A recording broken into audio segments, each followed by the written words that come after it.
She was sent to spy on humans, but now she can't stop thinking about one. He stands in a dimly lit corridor, blood-smeared walls bearing the scars of a recent skirmish. The air is thick with tension, the stench of burnt metal and sweat mingling in his lungs. At the far end, a figure with eerie, luminous markings studies him in silence, her body coiled with predatory grace. The hum of overhead lights flickers across her face, accentuating the edges of her angular features. Her eyes narrow just slightly, an unreadable expression that lingers like a challenge before she finally parts her lips. "Did you really believe you could lock me in a cage and walk away unscathed?" Sarika's voice is a cold taunt, each syllable vibrating at a low, dangerous frequency. For a moment, Callan doesn't respond. He merely presses his shoulder to the corridor's wall, crossing his arms over his chest as if testing her resolve with his silence. She keeps her gaze locked on him, waiting. When he finally tilts his head, the faintest smirk tugs at his mouth, though his eyes remain devoid of warmth. He pushes himself off the wall in one fluid motion, stepping closer. He knows he's dangerously close to her now, close enough to catch the faint shimmer of light dancing across her bioluminescent skin. "You're in my house," he says, his voice low. "And you're going to answer to me whether you like it or not." For a moment, it looks as if she might lunge, but she holds back. Perhaps she's waiting to see if he's as lethal as his posture suggests.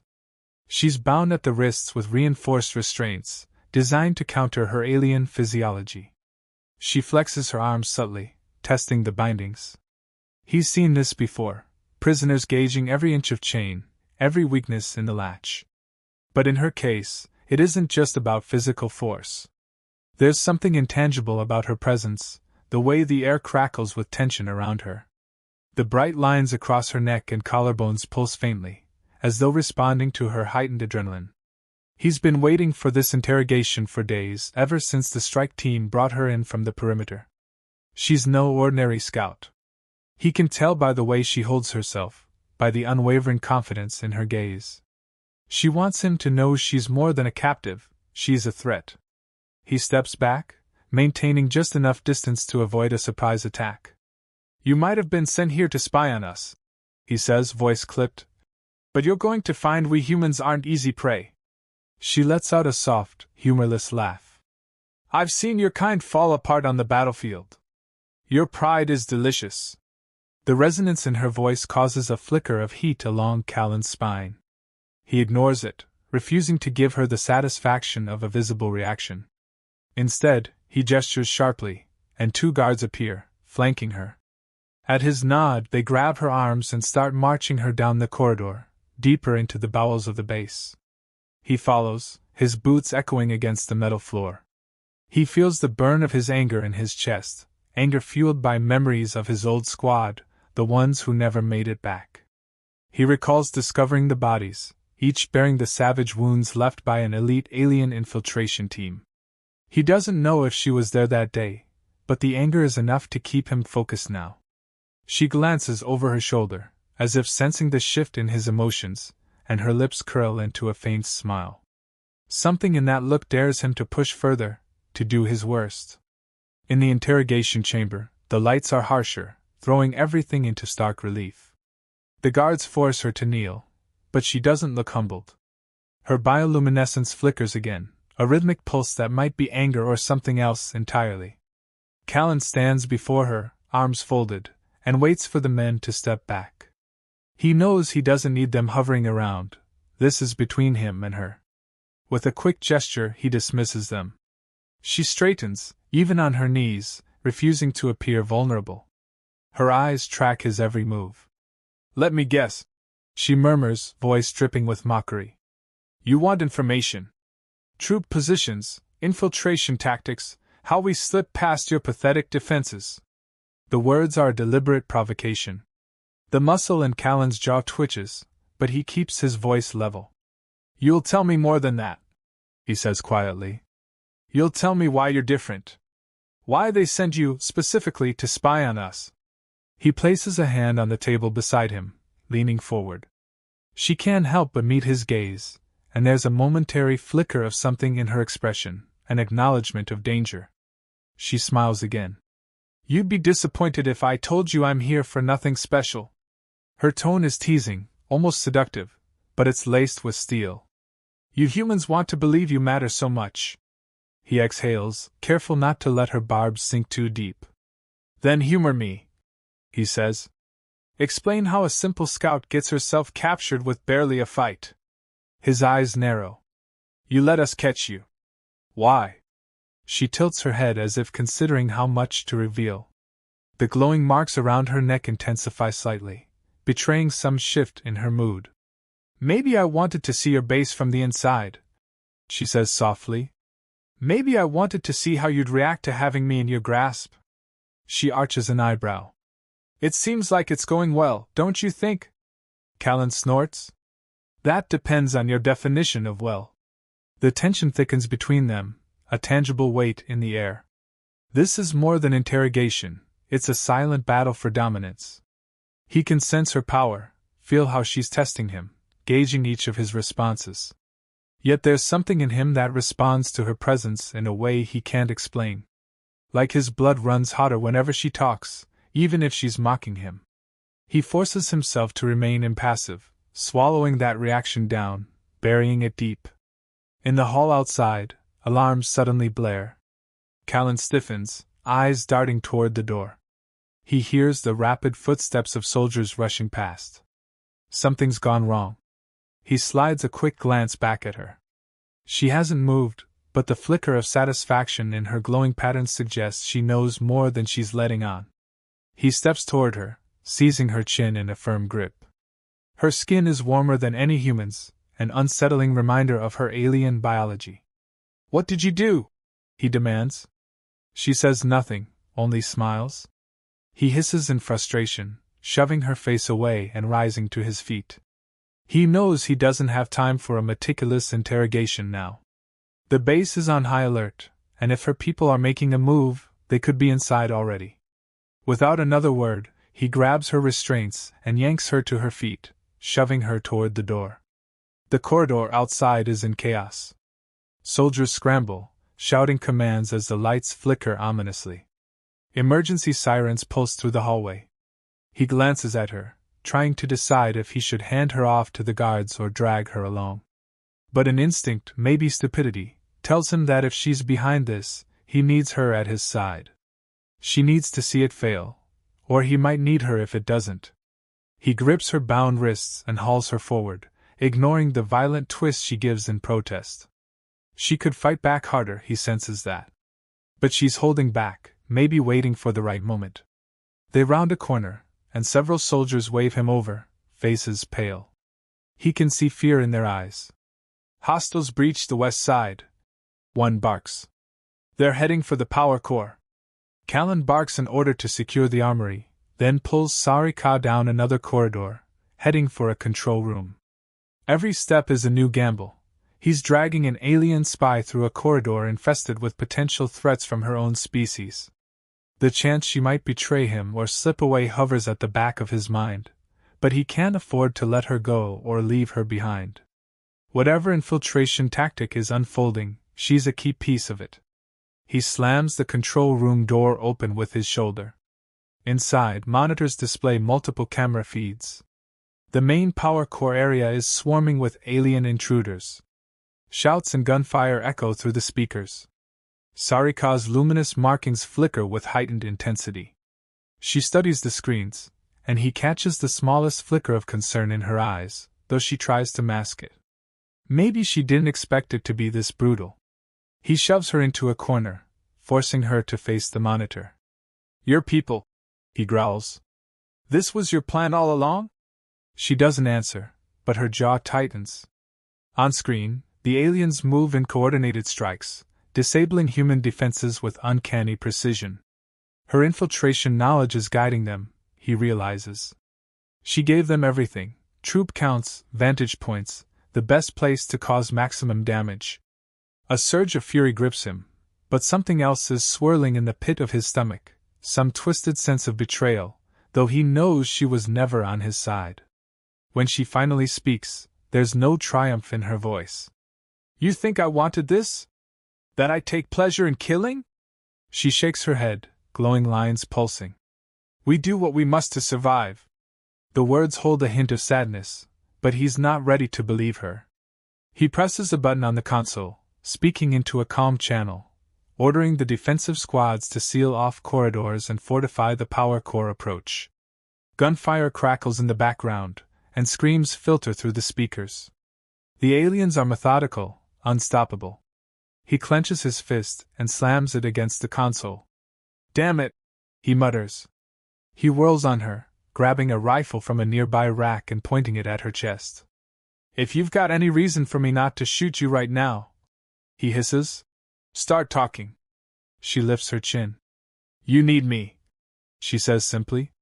"Kill me, and you lose your only chance to stop them." He hates how calm she sounds, how certain. She's right, though. Without her, he's operating blind against an enemy that's always been 2 steps ahead. He doesn't lower the rifle, but he doesn't pull the trigger either. Over the speakers, a frantic voice calls his name. "Callan, we're pinned down! We need backup at the..." The transmission ends in static and a shrill scream. Fury rises hot and choking in his throat. He knows those men. He's fought alongside them, bled with them. Now they're dying, and he can't save them. Slowly, he lowers the barrel, but keeps the rifle ready. His face is carved from stone as he gestures her forward. "You're coming with me," he says. "We're putting an end to this." She doesn't resist. This time, she follows without her usual smugness. Through the corridor, the alarms blare louder, and smoke seeps in from a distant explosion. They move fast, his grip tight around her restraints. Occasionally she stumbles, but recovers with inhuman grace. His mind reels with the weight of the personal vendetta that's fueled him, avenging the squad he lost.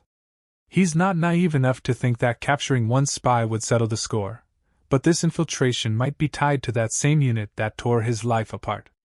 He can't tell if he's forcing her along out of necessity, or if there's some deeper compulsion he won't admit to. The tension between them crackles, though for the moment, it's overshadowed by the immediate danger. They reach an elevator that goes down to the power core level. Smoke belches from the gap where the doors have been forced open. He pries them further apart, and glances down the shaft. It's a long drop. The lift is stuck somewhere below. Without hesitating, he shoves her in front of him. "Climb," he orders, pointing to the ladder mounted on the side. She gives him a look that's half contempt, half amusement, but she steps onto the ladder anyway. He climbs below her, rifle slung across his back, one hand still on her restraints. It's awkward, precarious. Below them, they hear the echo of distant gunfire. She glances over her shoulder, her glowing skin reflecting the emergency lights in a haunting pattern.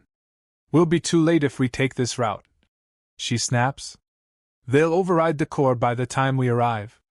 "You've got a better idea?" he challenges. A smirk flashes across her lips. Without warning, she braces her foot on a rung and tugs one wrist free of his grasp, showing him that the restraints aren't nearly as foolproof as he thought.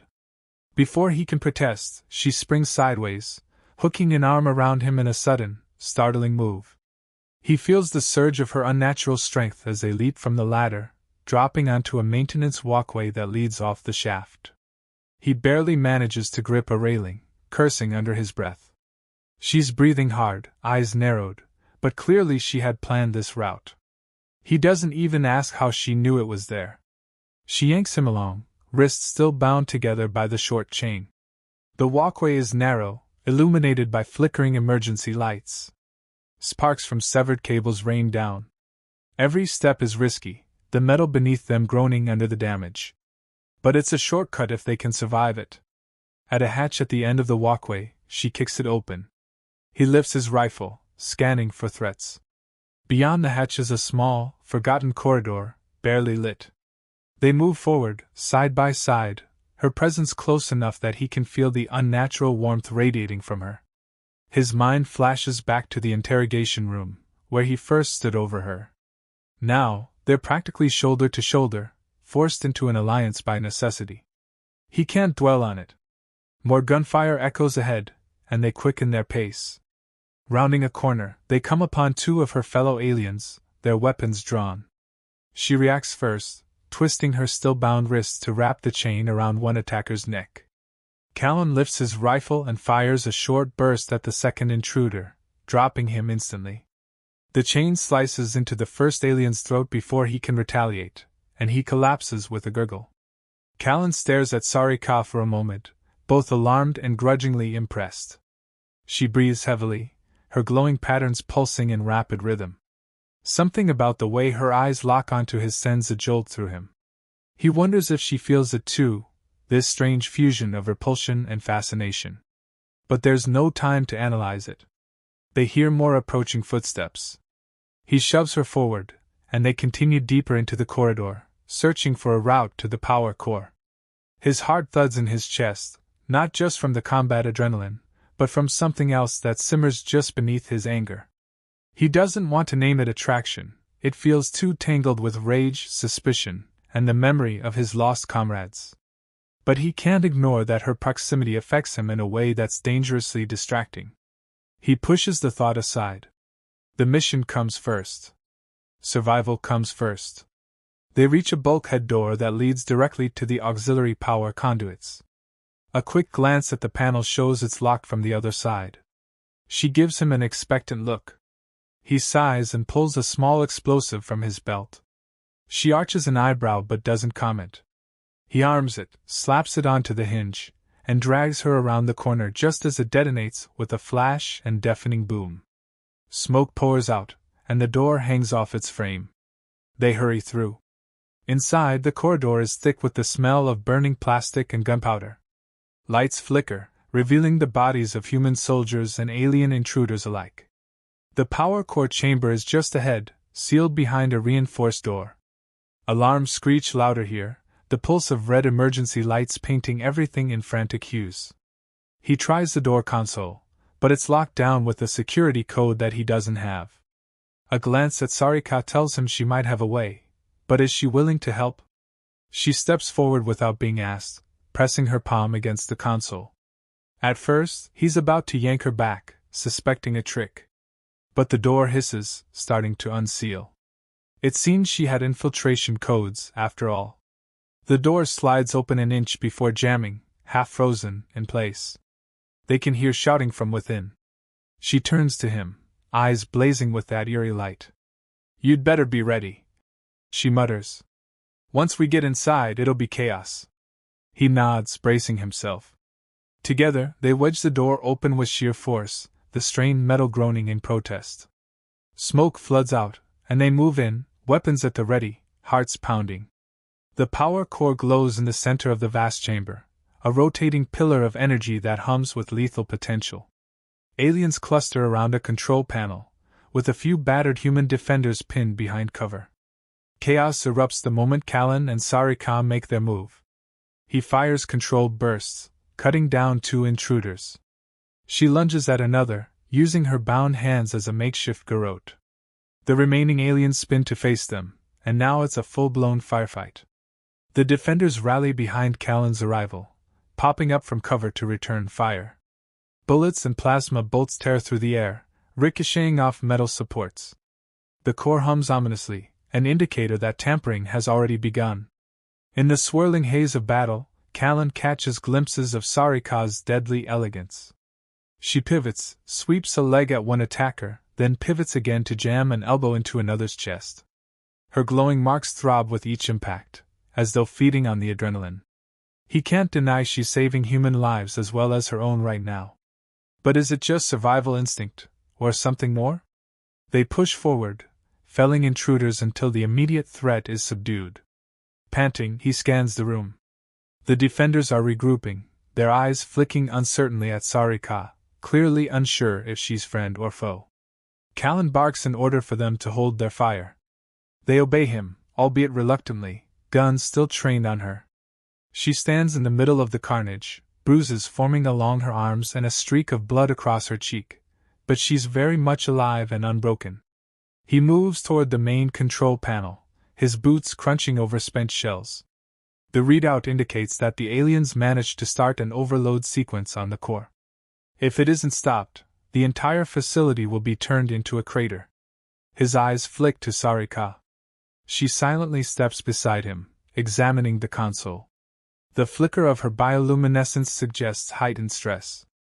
"Can you stop it?" he grits out. She presses a series of commands into the console. Error messages flash across the screen.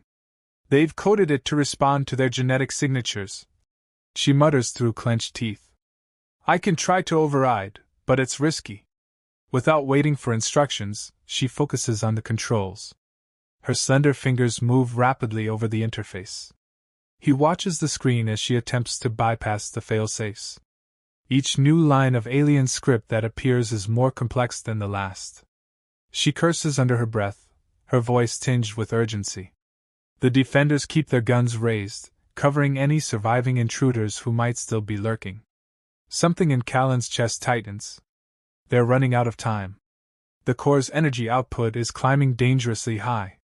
He can practically feel the static electricity crackling in the air. "Hurry!" he growls, glancing back at the door. The facility's structural integrity is compromised. Another wave of intruders could pour in at any moment. Sarika's face twists with concentration.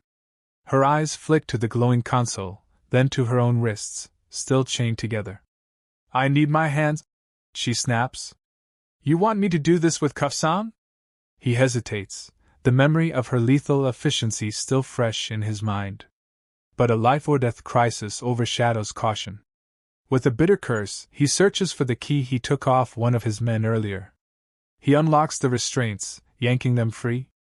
Immediately, she flexes her arms, rubbing her raw wrists, and dives back into the console. The flicker of her alien markings intensifies as she hacks deeper into the system. Seconds pass like hours. The readouts beep warnings in both human and alien languages. The hum of the core climbs to a deafening pitch. All around them, the defenders glance at each other nervously, well aware they might be seconds from annihilation. Sweat beads on Callan's brow. He clenches his fists, watching Sarika's face. There's something in her expression, a fierce resolve that defies the notion that she's just a cold, calculating spy. At last, the console's warnings go still, the hum drops, and the energy levels begin to stabilize. A collective exhale fills the chamber. She steps back, eyes closed, relief etched into every line of her body. Then, slowly, she opens her eyes and turns toward him. "It's done," she manages, voice hoarse. He nods, but before he can say anything, she crumples slightly, bracing a hand against the panel. The drain of the intense override plus the strain of battle has taken its toll. For a fraction of a second, concern sparks in his chest. He finds himself stepping closer, almost touching her shoulder. But before he can, she straightens, pushing away any sign of weakness. The mutual exhaustion is obvious, yet they're still adversaries on some level. Both of them know it. "All squads, the core is secured." He speaks into his calm, voice rough with fatigue. A half-cheer, half-sob echoes back from the other end. He sees the defenders lower their weapons, though they keep wary eyes on Sarika. One of the soldiers approaches him, asking what to do with the alien. Callan's lips twist into a grim line. She just saved them all, but she's also part of the infiltration that nearly destroyed the base. With a curt wave, he dismisses the soldier for now. There are more pressing matters. Smoke still hangs in the air, and the floor is littered with the dead. As medics and reinforcements finally arrive, he feels a wave of exhaustion crash over him. Without the driving force of immediate danger, his body starts to register every ache, every bruise. But there's another kind of tension that lingers between him and Sarika, something that has nothing to do with the firefight and everything to do with the way her glowing eyes occasionally flick to his. He tries to ignore it, turning away to bark orders about securing the perimeter. His men disperse, dragging bodies away, fortifying the main entrance. A handful remain to keep watch over the captive alien who is no longer so clearly a prisoner. She stands off to the side, silent, face half-turned. He wonders what she's thinking. Was her sabotage of the core unstoppable until she decided otherwise? Or did she just switch sides on a whim? He steels himself, walking over, stepping through the debris. Up close, He can see the subtle rise and fall of her chest, the strain in her posture. He knows she's just as exhausted as he is. "We're not done," he tells her in a low voice. She lifts her gaze, and for a heartbeat, they just stare at each other amid the carnage. Then she gives a tiny nod, like she knew this all along. They're forced to remain together, at least for the time being. Even if he wanted to lock her back up, it's clear there are bigger threats outside these walls. She said it herself, he needs her. And perhaps, though she'd never admit it, she needs him too. They don't speak another word as the medics do their work. He stands guard, rifle in hand, watching the flicker of her bioluminescent patterns. Every once in a while, he catches himself staring longer than he should. The exhaustion dulls his usual defenses, and he catches a glimpse of her glancing at him the same way, as if sizing him up not just as an enemy, but as something else.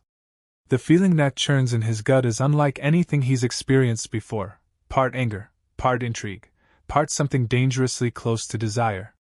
He inhales sharply, forcing his gaze away. There will be time to deal with that later. For now, they're alive, and the base still stands. That's more than they could have hoped for an hour ago. They find temporary refuge in a battered supply corridor, away from the chaos of the central battle zone. Debris litters the floor, and sections of the ceiling threaten to collapse. The air tastes of dust and ash. Exhaustion weighs heavily on everyone, but no one dares to rest yet. The situation remains volatile, alien reinforcements may be on the way, and the base's defenses are still compromised. She's beside him, unbound, under the wary surveillance of a small group of soldiers. The tension is palpable. Her luminous markings have dimmed somewhat, though they flicker whenever someone levels a gun in her direction. He can sense she's holding her tongue, perhaps even she is too drained to taunt them right now. He kneels by a crate, rifling through supplies, searching for a functioning comm device or anything that might help coordinate with other surviving squads. He finds a battered transmitter and attempts to power it on. Sparks fly, and he curses, tossing the useless scrap aside.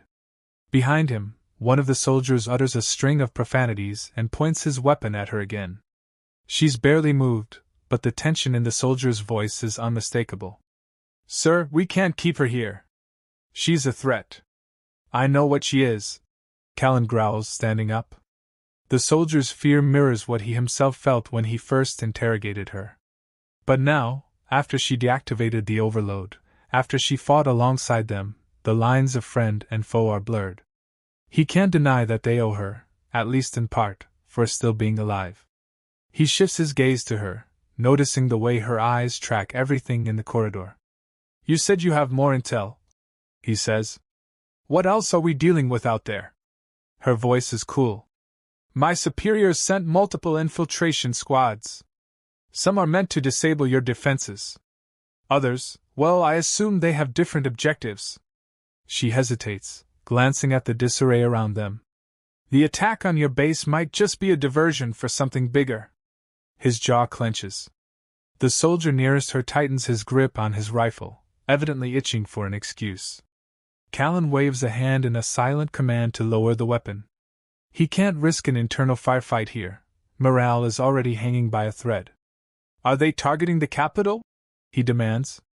"Our leadership?" She crosses her arms, bruised wrists still marked by the restraints. "I don't know," she admits. "I wasn't given that level of detail." He exhales roughly, trying to think. The chain of command is in shambles, communications are down, and their backup might be non-existent. He feels a flicker of hopelessness but crushes it. He's not one to give in. He survived that ambush that took his squad, and he'll survive this. But he needs her knowledge, her infiltration skills, to get any advantage. He regards her for a moment. "Then you're going to help us find out," he says, tone brooking no argument.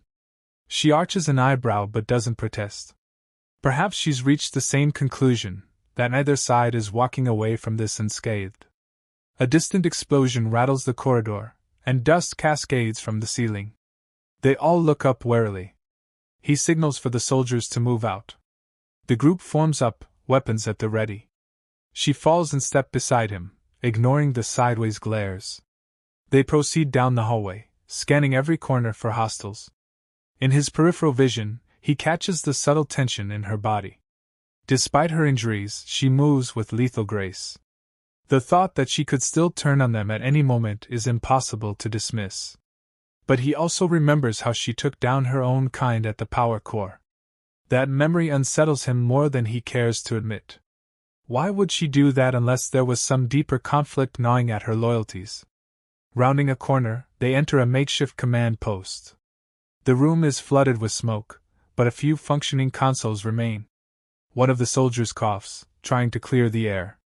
Callan strides forward, stepping over debris to reach a battered console. He keys in an access code, and the screen flickers to life. Static and distortion greet him, but after a few tries he taps into a partial feed from outside the base. The view is grim. Enemy ships hover in the distance, launching sporadic strikes at the perimeter. The base's anti-air guns appear offline. If the enemy decides to press the assault, they'll have little defense. He turns to Sarika. "So," he says, voice terse, "can we contact your leaders? Negotiate? Threaten?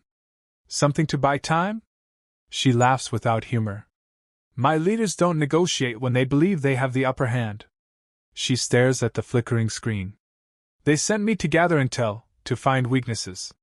For all I know, the moment they see me alive, they'll consider me compromised."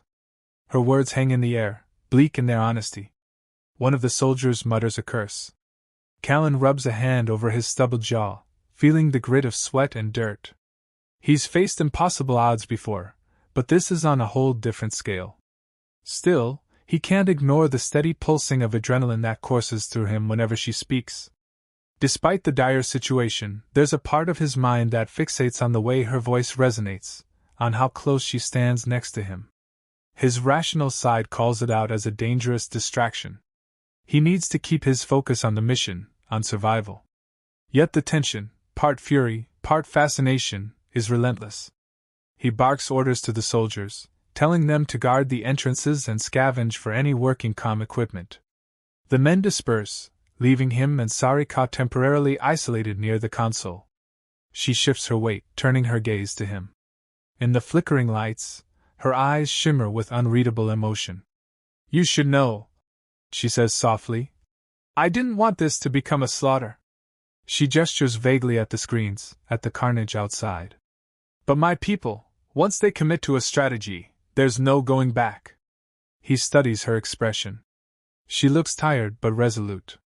If she's lying, she's a damn good actor. "I've lost too many friends in this war," he says, voice rough. "They didn't get the luxury of a choice, so spare me the regret." Her jaw tightens, but she doesn't lash out. Instead, she holds his gaze, and in that charged moment, he feels the same unsettling pull again. It's in the air between them, undeniable and infuriating. It's attraction, although he tries to bury it beneath layers of mistrust. An urgent call from down the hall breaks the spell. One of the soldiers shouts for him, voice echoing through the crumbling base. Callan strides away, rifle clutched in his hand, expecting her to follow. She does, without complaint. They move in tense silence, each step a reminder of the fragile alliance holding them together. In a storeroom up ahead, they discover more survivors, half a dozen wounded men huddled behind crates. Medics patch them up, but supplies are running low. The stench of blood and antiseptic is overwhelming. One soldier, a rookie with wide, terrified eyes, looks at Sarika and nearly shoots. Callan interposes himself, telling the kid to stand down. The rookie stammers. She's an alien. She's the reason we're. Callan silences him with a look. "She's with us now," he snaps. "Focus on staying alive." Sarika says nothing, her face inscrutable. But he notices the slight tremor in her fingers, quickly clenched away. Maybe she's as rattled by this carnage as the rest of them. He nods for her to follow him deeper into the storeroom, away from prying eyes. They stop near a half-collapsed shelf. Dust swirls in the meager light. He keeps his voice low. "You said your leaders might consider you compromised. What does that mean for us? Are they going to come after you specifically?" She hesitates. "It's possible. I was given a direct assignment: spy on human military installations. My infiltration was authorized at the highest level. If they think I've defected or been turned, they'll send someone to eliminate me. And anyone standing with me. A grim silence settles. That threat is real, and they both know it. He weighs his options. If she's right, more enemies could be inbound, specifically targeting her. One more reason to keep her close. Yet, he can't ignore the spark that flares whenever she's near him, no matter how inconvenient it is. We need to leave the base, he finally says. Regroup with whatever command we have left and warn them of this new threat. Her expression shifts, as if she's about to argue. But then another tremor shakes the floor, dust raining down. She sets her jaw. If you want to have any chance out there, you'll need me to navigate. Your scanners won't pick up my people's stealth units. He hates how right she is. The soldier in him rails against relying on an enemy operative, but the strategist in him sees the necessity. Their eyes lock, and for a second he wonders if this is what dancing with the devil feels like. Fine, he mutters at last. We do this together. A soldier appears behind them, breathless, informing Callan that the outer defenses are on the verge of collapse. The man can barely look at Sarika, but he doesn't question his superior's decision. Callan nods, instructing him to gather as many survivors as possible. We move out in 5, he says, then flicks a glance at Sarika. You're with me. She follows him without hesitation, ignoring the suspicious glares from every corner. As they walk through the rubble-strewn corridors, he can't shake the awareness of how close she is. They're not touching, but the small distance between them feels charged. Each time she casts a sidelong glance his way, he forces himself to focus on the mission. In a battered vehicle bay, they find a lone functioning transport, a heavy-duty rover designed for rough terrain. Soldiers pile in, carrying the wounded. Sarika stands beside Callan as he checks the rover's systems. This is our ticket out, he says. But if your people have aerial patrols, we'll be easy targets. She steps forward, accessing a small communications panel in the rover's cockpit. I can mask us with a low-level signal disruptor, she explains, pressing her palm against an alien biotech interface strapped to her forearm. It won't fool them for long, but it might buy us enough time to clear the area. He doesn't question how she acquired such a device. At this point, he's just grateful for any edge they can get. The rover's engine roars to life, drawing the attention of a handful of battered soldiers who hustle over to climb aboard. Callan takes the driver's seat. Sarika slips into the passenger seat with unconscious familiarity, as if this is all routine. The door seals behind them, muffling the chaos outside. He grips the wheel, knuckles white. She fiddles with the disruptor. For a moment, their eyes meet. The hum of the engine fills the silence. He has no words to fill the space between them, and maybe that's for the best. The tension is raw, half born of animosity, half of something else that neither of them fully understands. He forces his gaze to the controls and guides the rover out of the bay. The metal doors screech open just enough to let them through.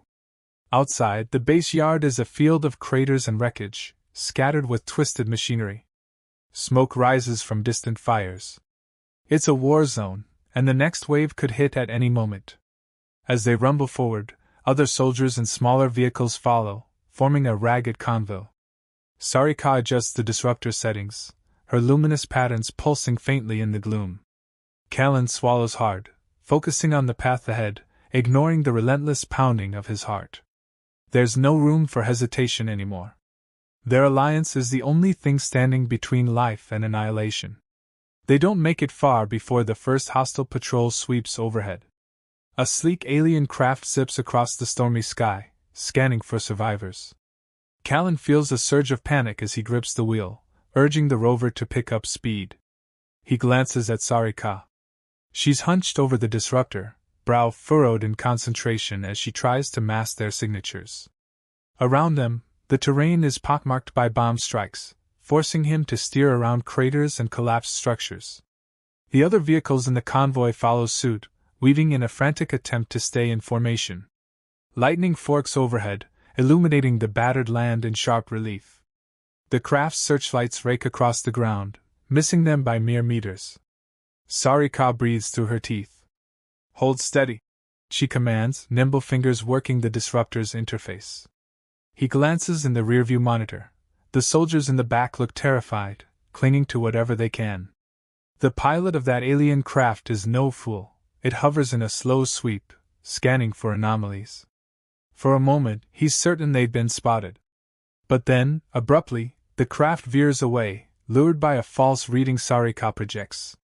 She exhales, her shoulders sagging slightly.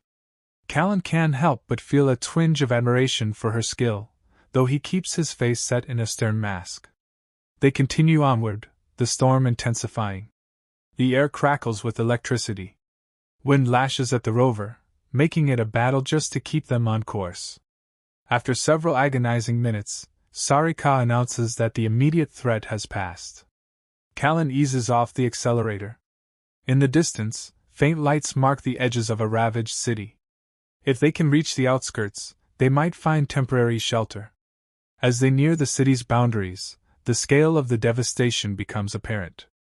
Rubble piles line the roads, and skeletal buildings loom like ghosts. The windshield wipers smear rain and ash across the glass. The mood in the rover is grim. The soldiers in the back exchange whispered remarks, some mourning fallen comrades, others glancing warily at Sarika's alien features. She stares out the side window, face impassive, but there's a tautness in her expression that reveals more than she likely intends. He pulls the rover to a stop near a collapsed overpass, scanning for signs of life. Static crackles over their handheld radios. Another squad tries to raise them, the connection garbled. He recognizes the voice of an old friend, Calvin, calling for any survivors in the area. After a few tries, they manage to respond. Calvin's relief is tangible over the crackling signal. He gives them coordinates for a makeshift safe zone in the subterranean levels of the city. The plan is to regroup, reorganize, maybe link up with any remaining command structure. Callan looks at Sarika, expecting some protest, but she only nods. They navigate the twisted streets. Sarika offers occasional guidance, pointing out potential pitfalls or vantage points an alien squad might use. Her knowledge is unnervingly precise, though he tries not to dwell on how she acquired it. The tension between them flickers each time their gazes cross, but neither speaks of it.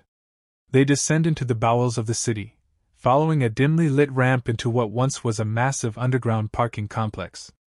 Now, it serves as a shelter for refugees and soldiers alike.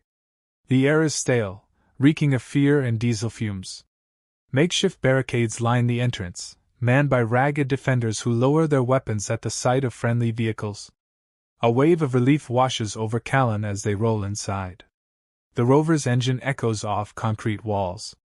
People rush forward, helping the wounded out. A harried medic team sets up a triage corner. Sarika slips out of the passenger seat, met immediately by hostile stares. Callan steps in front of her, raising a hand. "She's with me," he announces, daring anyone to argue. A familiar figure limps forward, Calvin, bandaged and weary, but alive. He clasps Callan's arm in a brief, tight greeting. Then his gaze flicks to Sarika. "What the hell, Callan?" he asks, voice quiet but urgent. Callan's jaw tightens. "She helped us save the base. Stop the overload. And she can help us now." That's all he offers, and Calvin doesn't push further, though concern clouds his eyes. Soldiers usher them toward a corner of the parking complex that's been converted into a command center. Tables and maps are laid out, battered laptops sputtering under generator power. Hollow-eyed officers murmur strategies. A few civilian volunteers bring water and medical supplies. The atmosphere is grim, but not without determination. Sarika's gaze roams over the scene. He wonders if she's impressed or disgusted. Without a word, he beckons her to follow. They make their way through the throng, ignoring the whispers that ripple in their wake.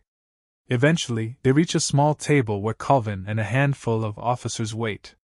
"We've got scattered reports of alien squads throughout the city," Calvin explains. "They're hitting strategic points, but the big push seems to be elsewhere. Rumor has it they're massing for a large-scale assault on the capital. We have to assume leadership is compromised, or worse.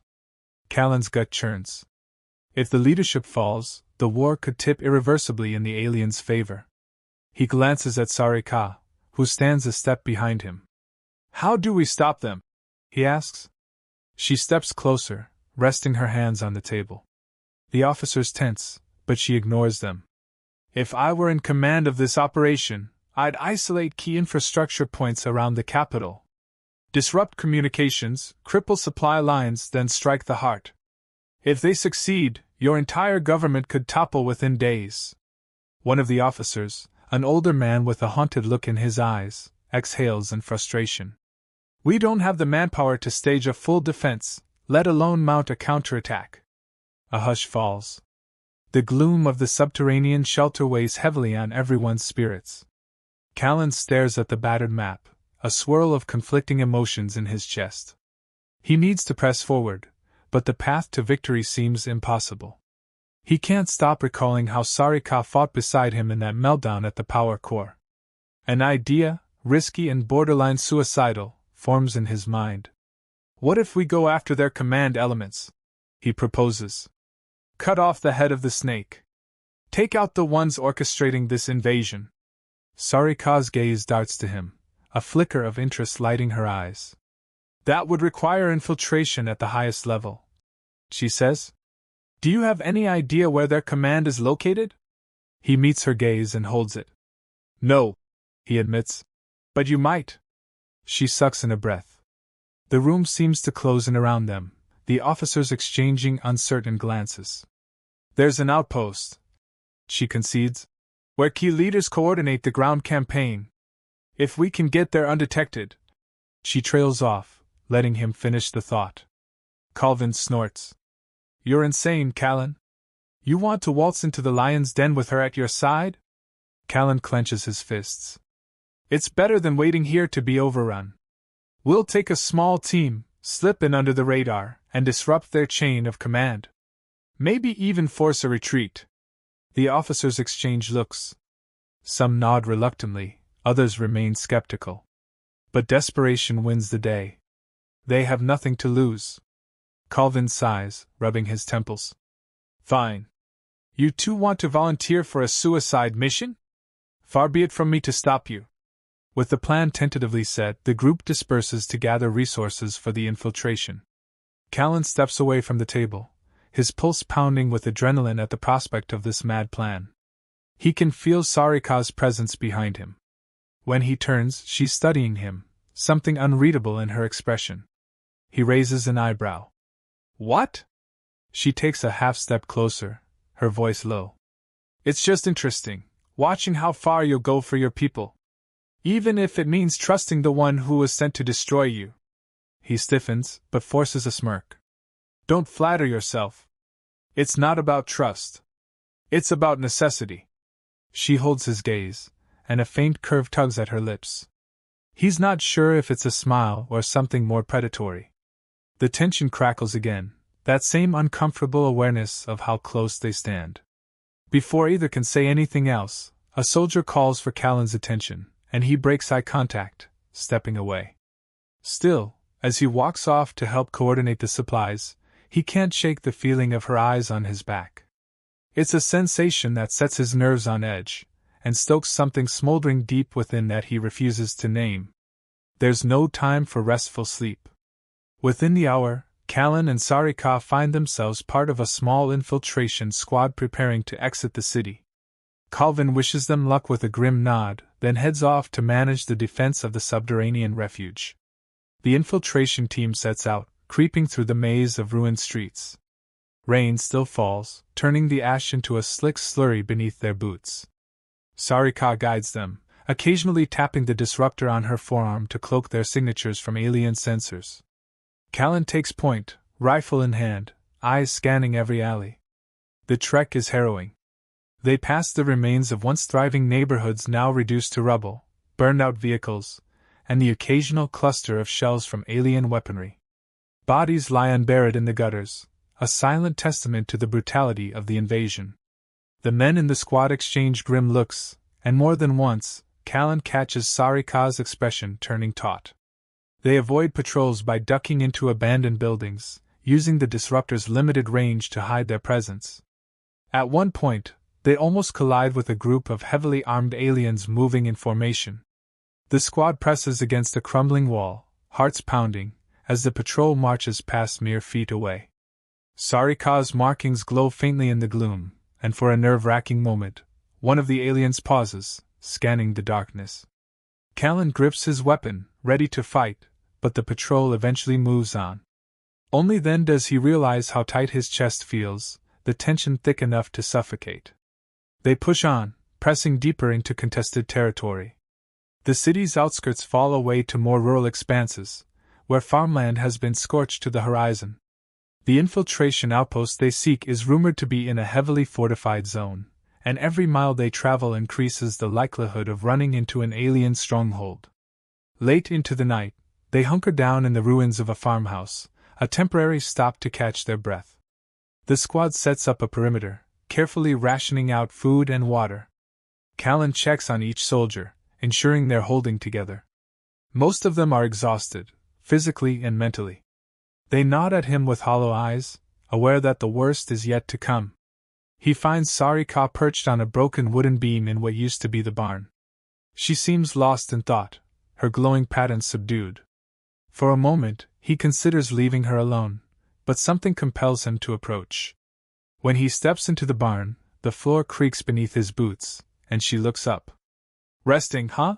he murmurs. He expects a sharp retort, but she only shrugs. "Thinking," she says quietly. "About how we got here." He folds his arms, leaning against a crumbling post. "Care to share?" She hesitates, glancing at the night sky through the collapsed roof. "We believed humans were a threat that needed to be neutralized. That's why they sent me to spy, so we could end this before it grew worse." She meets his gaze. "But I've seen what this war does to both sides. Now I'm wondering if it ever really had to be this way." He doesn't know how to respond.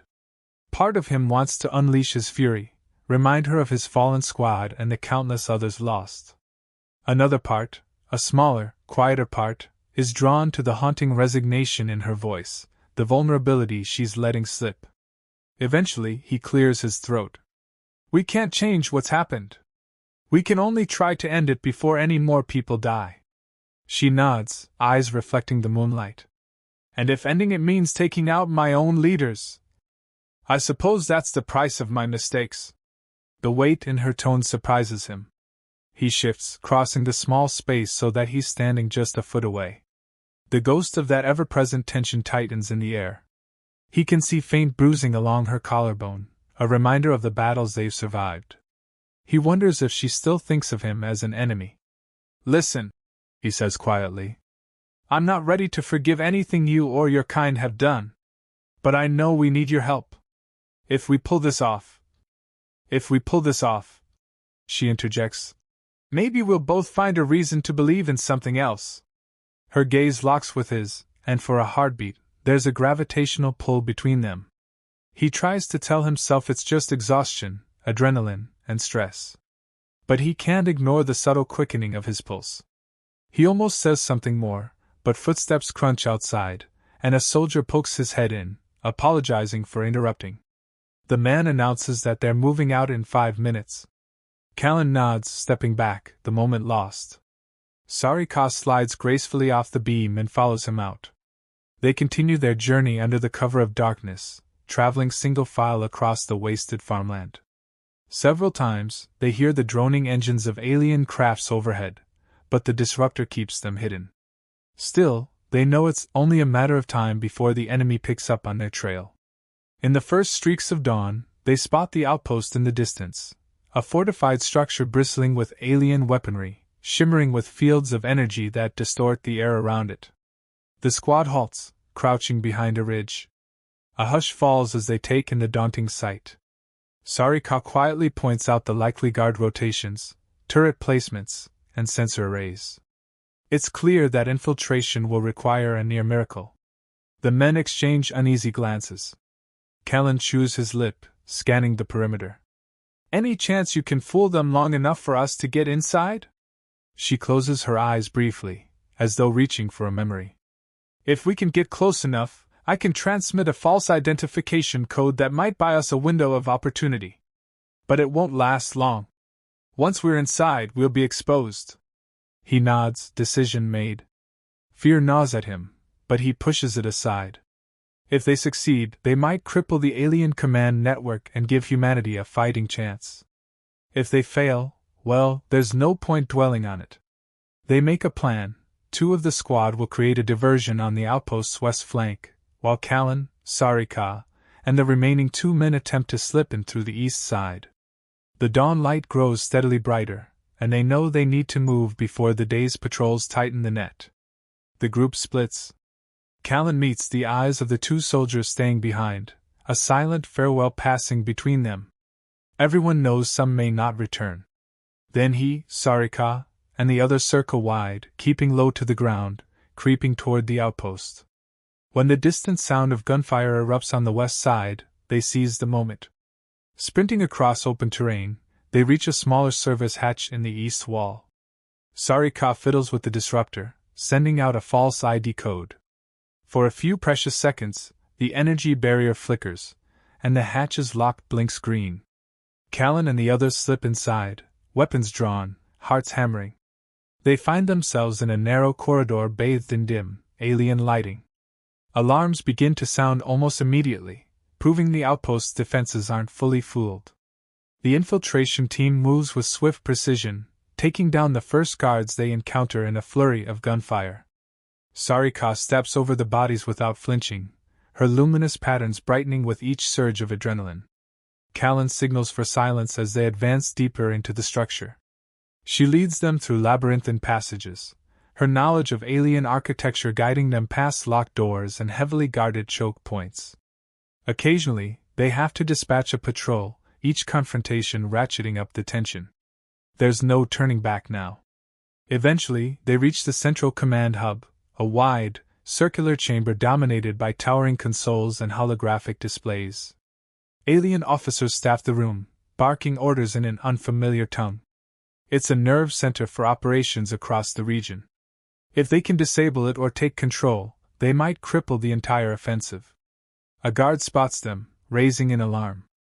The infiltration team surges forward, engaging in a desperate firefight. Plasma bolts scorch the air, and the stench of ozone fills Callan's lungs. He ducks behind a console, returning fire as Sarika darts to another position, her movements swift and lethal. He sees one of his men go down in a flash of light, a choke scream signaling a fatal hit. The remaining soldier curses, pressing forward to cover Sarika. She works rapidly at a console, trying to lock out the alien systems. Her eyes flick back and forth between runic symbols, searching for the override. Callan provides covering fire, adrenaline surging. More guards pour in. The infiltration team is outnumbered. His rifle's ammo indicator flashes red, forcing him to switch to a sidearm. He ducks a plasma bolt that scorches the ceiling. Sarika mutters something in her language, frustration lacing her tone. Then, abruptly, the overhead lights dim, replaced by emergency strobes. She's cut power to the main systems. Alarms wail. But the fight isn't over. A tall figure emerges from a side door, a high-ranking alien officer, if Callan had to guess, flanked by elite guards. The officer's eyes rake over them, and he barks a command. Energy shields flicker around the guards. Callan and his team are pinned down, their bullets and blasts deflected. Sarika leaves the console, weaving through scattered debris to reach him. Her face is set in grim determination.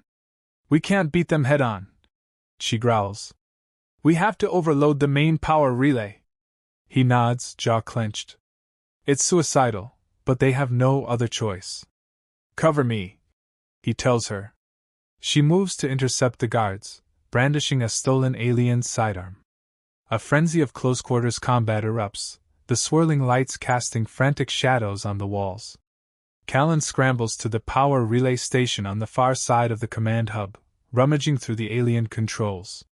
His knowledge is limited, but Sarika gave him enough tips to attempt a manual overload. Outside his field of vision, he hears grunts, shouts, the hiss of energy weapons. One of the guards collapses near him, leaking fluorescent blood. Sweat drips into his eyes. He wipes it away, focusing on the alien interface. Wires, conduits, glowing nodes, it's all foreign, but he improvises, yanking leads and crossing circuits. Sparks shower him, singing his hair. The system resists, threatening to blow him back with each misstep. His heart hammers. If he does this wrong, they're all dead. An agonized shout from across the room, Sarika's voice. He whips his head around. She's on one knee, clutching her side. A guard looms over her, raising a blade.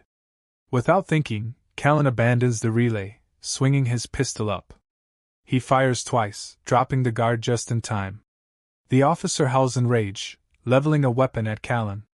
Their gazes lock. The officer's finger curls on the trigger. Callan braces for impact, just as Sarika lunges, hooking an arm around the alien's leg and yanking. The shot goes wide, scorching the floor. Callan seizes the moment, returning fire and putting the officer down.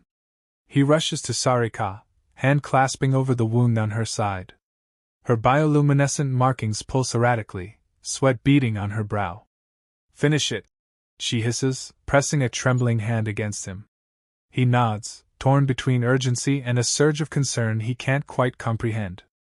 But he forces himself back to the relay, ignoring the chaos swirling around them. He crosses the final wires, holding his breath as the console flares with unstable energy. A deafening pulse rocks the chamber, and the entire station goes dark for a split second before an explosion of white light envelopes the center of the room. Consoles spark and explode. The alien systems melt down in a chain reaction, data feeds scrambled, communications severed. In the aftermath, the surviving guards reel, stunned by the power surge. The infiltration team, what's left of it, dispatches the disoriented enemies. Callan stumbles back to Sarika, kneeling beside her. She's gasping, her glowing patterns flickering weakly. Her wound is deep, oozing dark blood. He curses, pressing a cloth against it. Her eyes flutter open. She tries to speak, but only a ragged breath emerges. Without thinking, he scoops an arm under her shoulders, hauling her to her feet. The remaining soldier helps clear the path, pushing aside debris. They limp out of the command hub, alarms wailing behind them. Smoke fills the corridors. The entire outpost is in meltdown. Callan fights through a haze of fear, ignoring the searing pain in his own body. She leans heavily against him, each step a struggle. The lights flicker ominously, but they press on, determined to get out before the chain reaction reaches a critical mass. At last, they reach an exit that leads onto a storm-lashed platform. Rain drenches them, the wind howling across the fortifications. They're battered, bleeding, but alive. Behind them, the outpost's walls quake, and an ominous rumble signals the final collapse of the command hub. He drags her away from the structure, bracing her against a fragment of collapsed wall. She coughs, each movement sending agony through her body. The soldier who accompanied them checks for hostiles, but it seems they've escaped in the chaos. For a moment, time stands still. The infiltration mission has succeeded, the outpost is crippled, its command structure in disarray. But Sarika is fading fast. Callan finds himself pressing both hands over her wound, desperate to stop the bleeding. Her bioluminescence flickers faintly under his touch. Her eyes flutter open, meeting his. The pain is clear in her gaze, but so is a fierce determination. "Don't," she rasps. "Don't think you've won me over just because you saved my life." He manages a breathy laugh, close to sobbing. "Wouldn't dream of it." Lightning flashes overhead, illuminating the devastation around them. They lock eyes, and in that shared moment, something changes. It's as if all the barriers between them, species, war, fear, burn away, leaving behind only a raw, unspoken connection that demands acknowledgement. Without warning, she grabs his collar and pulls him closer, ignoring the pain it causes. Their mouths collide, not softly, not gently, but with the force of all the anger, desperation, and reluctant desire that's been building. Her lips are warm, and the metallic taste of blood lingers between them, For an instant, he almost pulls back, memories of lost friends and the bitterness of war raging in his mind. But some primal force drives him forward, returning the kiss with equal ferocity. It lasts only a heartbeat before she gasps in pain, and he breaks away, cursing himself for letting desire overshadow common sense. He checks her wound again, breath ragged. She sags against him, exhausted, but there's a small, wry smile on her lips. That's when the soldier returns, panting. "We have to move," he says urgently. "This entire place is coming down." Callan cradles Sarika in his arms, nodding. With the help of the soldier, they half carry, half drag her away from the collapsing outpost. Each step is a battle, the rain pounding, the ground trembling with aftershocks. He can't shake the echo of her lips on his, the undeniable proof that something has irrevocably changed.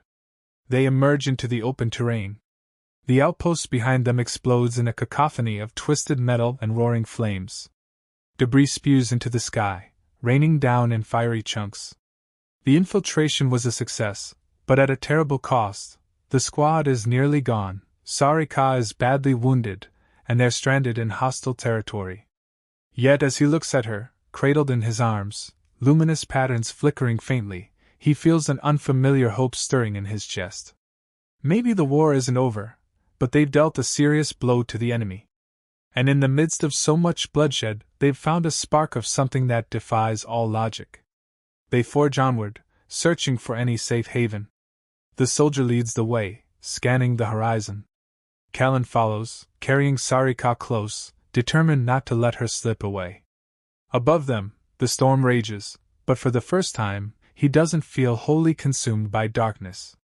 There's something else now, an anchor, an unbreakable bond forged in violence, and sealed with a kiss that neither can deny. They wander for what feels like hours, battered by wind and rain, guided only by dim recollections of the terrain. Sarika struggles to remain conscious, sweat beading on her brow as she fights the pain. The soldier, whose name is Malvik, scouts ahead, hoping to locate any sign of human outposts or friendly forces. At last they stumble upon a half-buried bunker, a relic from some ancient conflict. The door is rusted but yields to Callan's brute force. Inside, they find stale air and dust, but at least it's dry. Malvik sets about clearing debris while Callan gently lays Sarika on a makeshift cot. Her breathing is shallow. He rummages through his pack for medical supplies, cursing at how inadequate they are. The wound is deep, but not necessarily fatal if treated. "Stay with me," he murmurs, pressing gauze to her side. She winces, her hand clenching around his wrist. Despite the pain, she fixes him with a fierce stare. "Don't lose your resolve now," she hisses, voice trembling. "Not after we've come this far." He offers a humorless smile, focusing on staunching the bleeding. Malvik returns with a lantern and some salvageable supplies from deeper in the bunker. By its dim light, Callan does his best to dress the wound. The flickering glow plays across Sarika's face, highlighting her strained features. When he's done, she's breathing a bit easier, though exhaustion pulls at her. He settles beside her, back against the bunker wall, while Malvik stands watch at the entrance. The rain drums overhead, a relentless reminder of the harsh world outside. They both sit in a silence thick with unspoken emotions. Eventually she stirs, turning her head to look at him. "That kiss," she says, voice husky. "You can't pretend it didn't happen." He shuts his eyes briefly, recalling the taste of her lips, the jolt of something dangerously close to need coursing through his veins. "No," he admits quietly. "I can't. Do you regret it?" Her gaze is direct, almost defiant. He considers lying, but he can't bring himself to do it. "No," he answers at last. A faint shadow of a smile curves her mouth. Then her expression grows serious. "When I was sent here, I thought humans were beneath us. Savage, emotional creatures." She breathes shallowly, grimacing. "But you fight like demons for your people. You refuse to surrender, no matter how dire it seems." He barks a short laugh. "Well, if your people had tried diplomacy instead of infiltration, maybe you'd have seen we're not all that bad." She doesn't rise to the bait, only shifts position to ease the pressure on her wound. "We were told you'd wipe us out if we didn't strike first. We believed it." There's a thread of bitterness in her tone, as though she knows how foolish it sounds now. He shakes his head. The tragic cycle of fear and aggression is too immense to unpack here in a rusty bunker. Instead, he takes her hand, an impulsive gesture, born of raw emotion. She tenses for a moment, then relaxes, her fingers entwining with his. Neither speaks, but the significance of that contact hums between them. Minutes pass. Malvik steps away from the entrance, reporting that the storm is worsening, but he sees no immediate enemy forces. With luck, the bunker's old construction might shield them from scans for a while. Callan nods, thanking him, and the soldier quietly retreats to the far side of the chamber, granting them a semblance of privacy. Sarika attempts to sit up, wincing as pain flares. He reaches out, steadying her with gentle hands. She fixes him with a look that's half annoyance, half gratitude. "I'm not a fragile doll," she mutters. "Never said you were," he responds. But the tenderness in his grip betrays a growing protectiveness he can't deny. She notices it, and her gaze softens. She leans back, breathing heavily, her luminous patterns pulsing faintly beneath the bandages. The tension that once defined every interaction between them has shifted, tempered by the reality of their shared battles. They're not enemies, not quite allies, but something more complicated, a bond forged in blood and necessity, tinged with an attraction that defies reason. He lingers at her side, a silent sentinel. Her eyelids droop, exhaustion finally overtaking her. The moment she's asleep, he carefully extricates his hand and stands, pacing across the bunker. Malvik watches him with curious eyes. "You're different around her," the soldier remarks, keeping his voice low. Callan stiffens. "She's injured. We need her to survive if we're going to complete our mission." Malvik tilts his head. "Sure. That's all it is, right?" Callan scowls, letting the remark hang. Deep down, he knows there's more to it, but he's not ready to share that, even with himself. Instead, he checks his rifle and waits for dawn to break, mind churning with conflicting emotions. By the time light filters through cracks in the bunker's ceiling, the storm has subsided. Sarika stirs, eyes fluttering open. He helps her sit up, offering a canteen of water. She drinks slowly, gaze sweeping the bunker's confines. Malvik dozes in a corner, exhausted. "We can't stay here," she rasps, handing back the canteen. "My people will be searching for the ones who destroyed the outpost.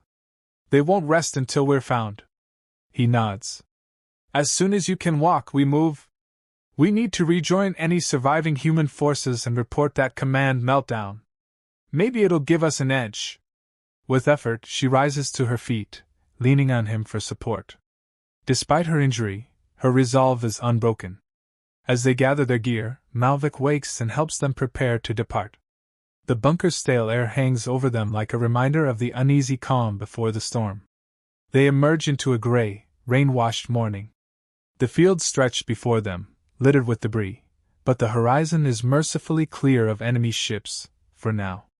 The three of them set off, forging a path through mud and ruin. At times, Sarika stumbles, and Callan steadies her with a hand on her arm. The memory of their kiss lingers between them, unspoken but potent. There's no time for gentle confessions, no room for tender moments in a war zone. But the vulnerability they both tried to deny is creeping closer to the surface. Each glance, each touch, feels charged with electricity. Even the simplest interactions, her asking for water, him offering support, bristle with a tension that's part survival, part undeniable attraction. Every so often, she'll hiss in pain or stop to catch her breath, and he'll pretend not to notice how she leans into him. She's too proud to ask for help outright, and he's too stubborn to remind her that she's alien. In this fractured world, all that matters is staying alive long enough to see if they can end the slaughter. They reach a battered highway overpass, lined with rusted vehicles, and take cover behind an overturned truck. Malvik scouts ahead, ensuring the path is clear. From this vantage point, they can see distant plumes of smoke marking the horizon, cities still under siege. Sarika breathes heavily, leaning against the truck. Callan stands beside her, scanning the area. The tension between them, both physical and emotional, is nearing a breaking point. He can sense her gaze sliding toward him, and when he looks, their eyes meet, locked in a moment of raw intensity. She speaks first, voice low. "You keep looking at me like I'm some puzzle you can't solve." He exhales, glancing away. "Feels like I've been fighting your kind forever. Didn't expect to end up here doing this." "Neither did I," she admits. "You're unlike anyone I've ever met. Human or otherwise." Her fingers tighten on the metal edge of the truck. "I tried to fight it, this thing between us. But every time we clash, it only grows." He clenches his fists, torn by conflicting loyalties. "This is insane," he mutters. "You realize that, right?" Her lips twitch in a humorless smile. "Completely." Then, impulsively, she reaches for him. Her hand brushes his cheek, and he stiffens, but doesn't pull away. Her skin is warm, carrying the faint luminescence that intensifies with her rising emotions.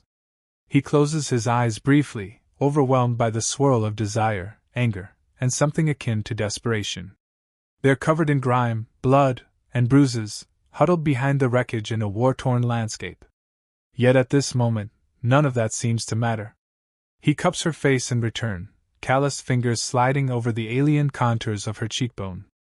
Her breath catches, and the tension snaps like a drawn bowstring. He kisses her again, fiercely, pouring all his pent-up rage and need into that contact. She responds with equal fervor, ignoring the pain in her side. It's a clash of wills, a struggle for dominance that borders on violent. Their teeth clash, and she lets out a growl that resonates deep in her throat. He presses her against the cold metal of the truck, pinned by the intensity of their locked bodies. Malvik is out of sight, and for a few reckless moments, they let the world vanish. When they finally break apart, gasping for air, she rests her forehead against his. A straight tear of rainwater slips down her temple. "We can't keep pretending this isn't happening," she whispers. He swallows hard. "Then we don't." Footsteps from the other side of the truck, and they snap apart, bracing for a threat. Malvik appears, out of breath. "There's a convoy approaching from the south," he warns. "Human. Looks like friendlies, but I can't be sure." Callan exhales, nodding for Sarika to stay behind cover. He and Malvik move forward cautiously, climbing onto the rusted truck for a better vantage point. Sure enough, a small column of vehicles rumbles along the shattered highway. They bear the tattered insignia of human forces, but in these times, caution is paramount. They wave a makeshift white cloth, signaling. The convoy slows, soldiers peering out with wary faces. A man climbs down from the lead vehicle, hands raised. Callan recognizes the uniform of a ranking officer, though it's spattered with mud. He steps down from the truck, Malvik at his side, and approaches the convoy. Exchanges of identity codes confirm they're on the same side. Relief spreads through both groups. The officer, Lieutenant Reimar, explains that they're part of a larger force regrouping in the countryside. The meltdown at the alien outpost has given them a temporary reprieve. Word has spread that a key alien command center was destroyed, causing confusion in enemy ranks. Callan tilts his head, hearing that some are calling it a turning point. He glances back at the truck where Sarika waits, hidden. How ironic that she played a central role in that pivotal strike. Reimar invites them to join the convoy, promising medical treatment and transport to a more secure location. Callan hesitates, unsure how to broach the matter of Sarika. If he reveals her, there could be chaos. But she needs medical care, and they need the convoy's protection. Making a split-second decision, he gestures for her to step out. The soldiers in the convoy react predictably, raising weapons, muttering curses. Reimar's eyes narrow, one hand hovering near his sidearm. "What is this, Sergeant?" he demands. Callan keeps his tone firm. "She's the reason the alien command outpost went down. She's the one who stopped the meltdown at our base. She's fighting on our side now." Chaos erupts. Soldiers shout, some aim rifles. Sarika stands rigid, hands raised, luminous markings flashing in agitation. Malvik tries to calm them, explaining how she's proven herself. Eventually, Lieutenant Rymar waves the men back, though his expression is grim. "She's an alien spy," he hisses. "You expect me to let her waltz into our camp?" Callan steps protectively in front of her. "I'd be dead if not for her. We all would. We need every advantage we can get right now." Rymar looks unconvinced, but the morale-boosting rumor of an alien defector might hold some sway with his superiors. After a tense standoff, he grudgingly agrees to let them ride along, provided Sarika is placed under armed guard. She accepts it without complaint, knowing it's the only way forward. They climb into one of the armored vehicles. The soldiers there shuffle uneasily, glaring at her. Callan sits beside her, rifle across his lap, daring anyone to act. Malvik stands near the doors, scanning for threats. The convoy grinds into motion, engines echoing across the blasted landscape. During the ride, the tension is suffocating. Sarika keeps her gaze forward, ignoring the hateful stares. He can tell it bothers her, though she'd never admit it.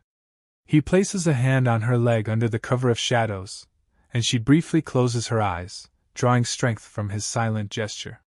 They travel for hours, crossing scarred roads and circumventing ruined towns. The alien presence is still out there, but confusion from the destroyed command hub seems to have lessened their coordinated attacks. Lieutenant Raymar's radio crackles with scattered intel about an upcoming attempt to launch a counteroffensive. Everyone clings to the fragile hope that they can turn the tide. At dusk, the convoy rolls into a reinforced perimeter, a hastily constructed base where scores of injured soldiers recuperate. Makeshift tents stretch in neat rows, overshadowed by half-destroyed buildings that serve as command posts. The smell of disinfectant and smoke fills the air. As soon as they disembark, medics rush to attend to Sarika's injury. She tenses, clearly uncomfortable with the human doctors hovering around her. But Callan insists, and she relents. Her side wound is cleaned and rebandaged with better equipment than they had in the bunker. Meanwhile, Lieutenant Rymar departs to report to his superiors. A hush falls when Sarika limps through the camp. Some soldiers point and whisper, others keep their distance, hands on their sidearms. Callan walks beside her, jaw clenched, ignoring the stares. They find a quiet corner near a supply tent, where she can rest. Malvik stands guard, though it's more about protecting her from the soldiers than the other way around. She notices the uneasy looks, the muttered slurs. "They hate me," she observes, voice devoid of surprise. Callan sighs, dropping onto a crate. "They've lost too many friends. This war's taken everything from them." She sits beside him, wincing slightly. "I don't blame them. I've killed humans before." Her voice is flat, matter-of-fact. "But I did what I had to, just like you." He scowls, hating the reminder. Instead of responding, he takes a moment to study her face, the exhausted lines, the bruises, the faint glow of her skin beneath the bandages. Despite everything, he feels a stirring in his chest that's more than just physical desire. It's a kinship forged through shared suffering. In the next hour, word spreads of her presence, and a small commotion brews. Some demand her execution. Others, particularly those who heard how she saved the base, urge caution. Lieutenant Rymar returns with instructions. She's to be questioned by ranking officers to determine her intentions. Callan bristles at the idea of another interrogation, but Sarika simply nods, resigned. They're led to a temporary command bunker, where a panel of senior officers awaits. The tension is thick enough to taste. Sarika stands in the center, flanked by guards, with Callan at her side. The highest-ranking officer present, General Trelawney, folds his arms. "You claim this alien has defected?" he asks, voice echoing. "Why should we believe such nonsense?" Callan steps forward, explaining her role in the meltdown prevention and the outpost destruction. He recounts the infiltration, the gunfights, the near-fatal injuries. Sarika stands quietly, letting him speak for her. A few officers exchange skeptical looks, but the evidence is hard to ignore, especially the confirmation from other survivors. At last, Trelawney narrows his gaze at her. You want us to trust you, alien? Very well. Earn that trust. Tell us where your people plan to strike next. She lifts her chin, luminous markings flaring slightly. Your capital, if they haven't already. With the command hub gone, there may be a delay. But they'll reorganize. You must reinforce your seat of power. The officers murmur among themselves. One suggests she's leading them into a trap. Another counters that ignoring her intel could be catastrophic. Trelawney silences them with a raised hand. His keen eyes sweep over Sarika and Callan. We'll deploy forces to fortify the capital. But understand this, if we find out you've deceived us, there won't be a bunker in this world that can hide you. Sarika inclines her head, her expression unreadable. Understood. With that, the questioning ends. She's placed under official watch, but allowed some freedom within the camp. Callan doesn't miss the uneasy sigh from the guards. No one wants the responsibility of watching an alien defector. He steps up, volunteering to monitor her personally. Trelawney nods, giving him a hard look. You vouched for her, Sergeant. Don't make me regret it. Together, they leave the bunker, exhaustion dragging at their every step. The camp lights flicker in the dark, illuminating rows of tents and huddled figures. Sarika moves stiffly, leaning on him for support as they cross the muddy ground. Whispered comments follow them, but no one dares confront them openly. Malvik intercepts them, reporting that a push toward the capital is being prepared for dawn.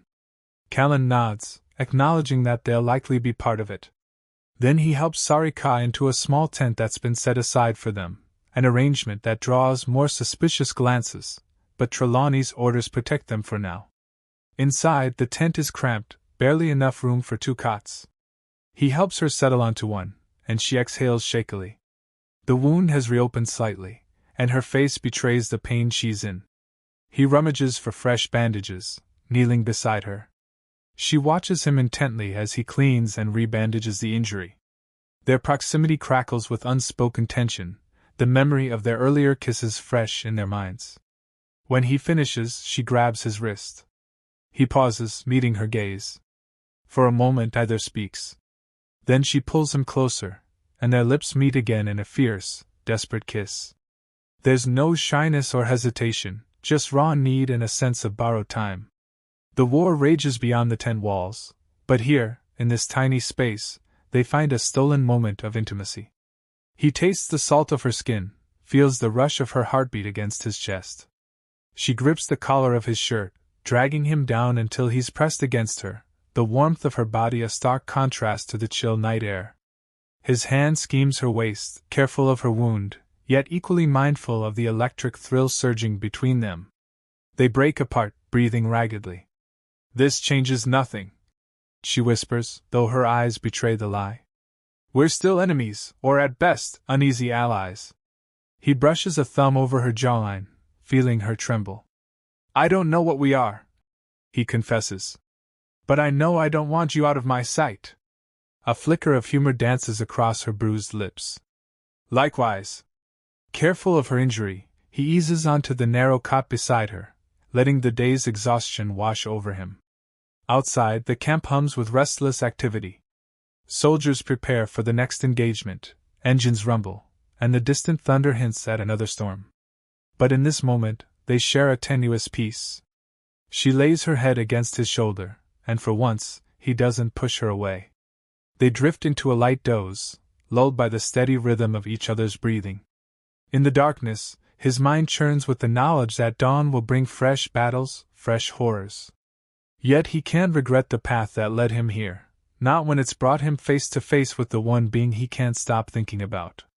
At first light, they awaken to the sound of commands barked through the camp. The assault on the capital is imminent. Medics make rounds, distributing painkillers and bandages. Officers coordinate last-minute logistics. Vehicles rev their engines. It's a frantic dance of preparation for what could be the war's decisive confrontation. Callan helps Sarika to her feet. She grimaces but insists she's fit to fight. He doesn't argue. He's seen her in action and trusts her capability. For a moment, They share a look that says all the words they don't have time to speak. Then they emerge from the tent into the gray dawn. Trelawney summons them, along with a handful of elite troops, for a briefing.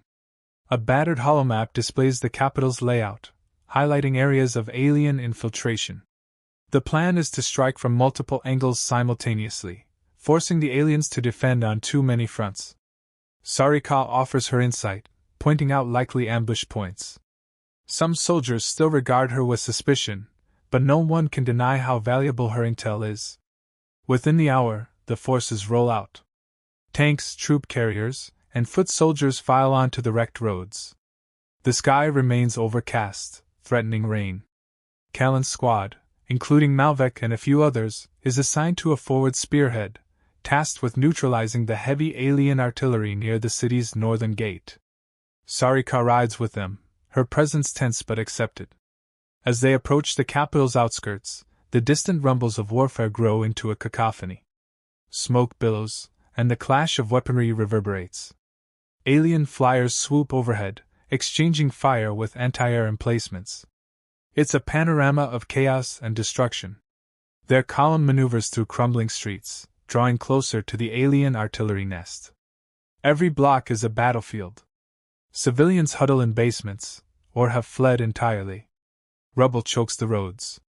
At intersections, squads peel off to secure key positions. The forward spearhead presses on, guided by Sarika's warnings about alien traps. They reach the northern gate, a massive structure that once served as an entrance to the proud city. Now it's scarred by plasma burns, half collapsed. Beyond it, the aliens have entrenched themselves, deploying cannons that pound human lines with relentless fire. Callan's vehicle grinds to a halt. "We'll go on foot," he shouts over the din of battle. Malvek and the others nod, piling out of the carrier. Sarika checks her sidearm, wincing slightly but refusing to let the pain slow her. They weave through the debris, staying low. She points to a cluster of structures where the alien artillery is set up. "If we can disable the targeting relays, their cannons will be blind." "Lead the way," Callan says, offering a curt nod. Under covering fire from Allied troops, they advance, ducking behind shattered walls as the cannons unleash thunderous blasts. The ground trembles with each impact. Their progress is painstakingly slow, pinned down by sniper fire from high vantage points. A soldier in their squad falls to a plasma bolt, crying out as he hits the rubble. Callan grits his teeth, returning suppressive fire. Sarika moves with lethal grace, picking off alien marksmen. The interplay of their combat styles is almost choreographed by now. He covers her, she covers him. Neither speaks of it, but it's clear they've forged a formidable partnership. At last, they breach a partially collapsed building that provides direct access to the artillery complex. Inside, alien engineers work feverishly to keep the cannons operational. Sarika spots the targeting console and gestures for Callan to follow. Malvek and the rest fan out to handle the guards. They sprint through swirling dust, their footsteps echoing in the cavernous space. She reaches the console first, jabbing at alien controls. Almost immediately, alarms blare, and the engineers whirl around, brandishing weapons. Callan opens fire, driving them back. Sarika grimaces, chest heaving, as she fights to override the targeting software. Amid the chaos, an imposing figure steps from a side passage, an alien warlord, clad in advanced battle armor. His eyes lock on Sarika, recognition flaring. "Traitor!" he snarls in her tongue, raising a wickedly curved blade.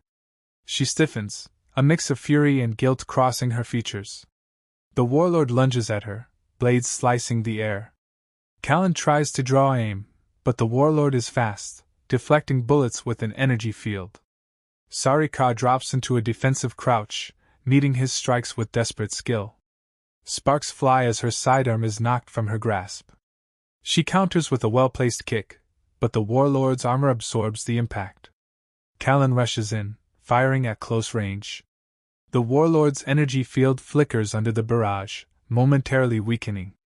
Sarika seizes the chance, driving her own blade, looted from a fallen guard, into a gap in the armor. The warlord roars in agony, staggering.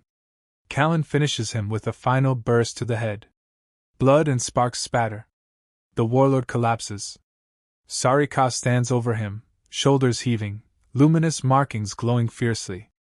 She spares a brief, haunted look at the body before returning to the console. In a flurry of keystrokes, she deactivates the targeting systems. The cannons outside grind to a halt, no longer able to direct their deadly fire. With that critical blow, the tide turns in the North Gate district. Human forces surge forward, overwhelming the disorganized alien defenses. Smoke and flame fill the air, but victory is close at hand. Sarika stumbles away from the console, adrenaline draining. Callan catches her, steadying her with an arm around her waist. Their eyes meet in the haze of battle. Neither needs to speak. This victory is theirs, together. Malvik jogs up, saluting breathlessly. The artillery is offline. We've got reinforcements pushing through the gate. This area is nearly secure. Callan allows himself a rare moment of triumph. Good, he says. Let's link up with command. End this once and for all. They move out of the building, stepping into the smoldering streets. Allied troops cheer as the massive cannons grind to a standstill. Bodies of the fallen litter the rubble, human and alien alike. It's a grim testament to the price paid for each inch of ground. A battered calm truck pulls up, Trelawney emerging with a small entourage. His eyes land on Sarika, then on Callan. We've got reports that other squads have taken key sectors around the capital. The enemy is in retreat, he says, voice edged with cautious optimism. You two did well. Sarika offers a curt nod, tension still humming in her posture. She looks out over the horizon, where columns of smoke rise from distant districts. It's not over yet, she murmurs. There will be pockets of resistance. Trelawney nods. True, but the chain of command for the invaders has been shattered. Rumor is your raid on that outpost has them in complete disarray. His gaze lingers on her. If this war ends soon, we'll have you to thank. There's a flicker of genuine gratitude in his tone, though skepticism still shadows his eyes. She offers no grand speech, only a slight dip of her head. Callan feels a surge of pride on her behalf, a strange feeling, considering how they started. In the hours that follow, the battle in the capital winds down. Alien forces pull back, leaving behind scattered cells of resistance that are swiftly neutralized by advancing human troops. The city is battered, but it stands. Trelawney directs squads to mop up the remaining aliens. Callan, Malvik, and Sarika join a patrol through the once majestic central district, ensuring no pockets of invaders remain. The tension remains high, each corner potentially hiding a sniper or ambush. But as they press forward, they find only abandoned positions and the remnants of a hasty retreat. Eventually, the patrol arrives at the city's central square, a site once celebrated for ceremonies and gatherings. Now it's cratered, the statues toppled. Yet in this destroyed place, they discover a quiet reminiscent of peace. Soldiers set up barricades, medics tend to the injured, and for the first time in weeks, the sounds of battle recede. Callan helps Sarika settle onto a broken marble bench, ignoring the suspicious glances of a few soldiers. The night sky looms overhead, stars hidden by a smoky haze. In the flickering light of the fires, he can see her exhaustion.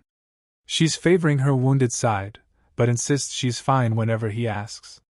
They sit in silence, the weight of the war pressing down.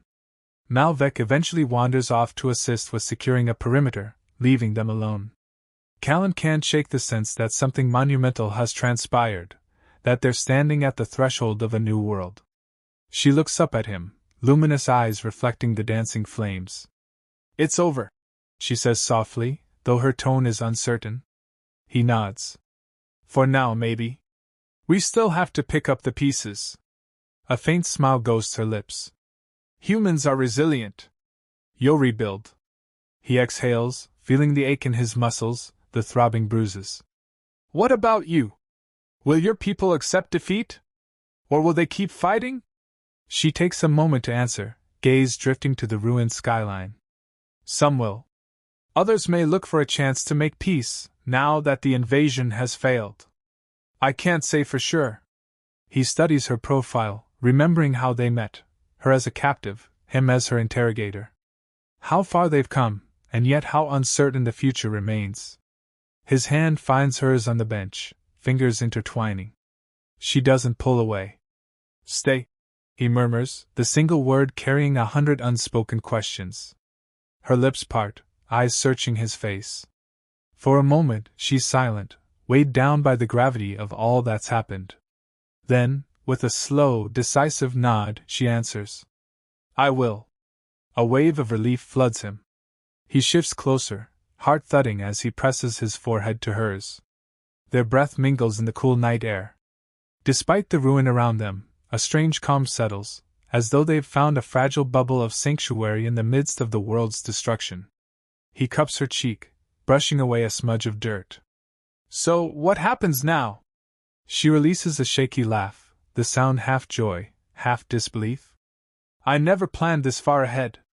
I only knew I had to spy on humans. Then I met you. He kisses her then, gently this time, a slow exploration rather than a clash of wills. She melts into him, her hands sliding around his shoulders. It's an affirmation of everything they'd endured, a promise that for all the uncertainty, they're no longer alone in it. When they part, her eyes shimmer with unshed tears. I have nowhere else to go, she whispers. No side but yours. He nods, blinking against his own surge of emotion. Then we rebuild this city, this world, together. If anyone tries to challenge that, I'll handle it, she finishes, a faint smirk lighting her face. They won't know what hit them. A half laugh escapes him, and he pulls her into a fierce embrace. The finality of it all settles over them. The war, at least this phase of it, is over. And in that aftermath, they've carved out a bond stronger than fear, stronger than old loyalties. As dawn brightens the sky, soldiers go about the work of healing a shattered city. And in the heart of the broken square, two figures cling to each other, promising a future that neither side could have predicted, a future that feels like a hard-won victory, wrapped in the raw pulse of a love neither of them can deny.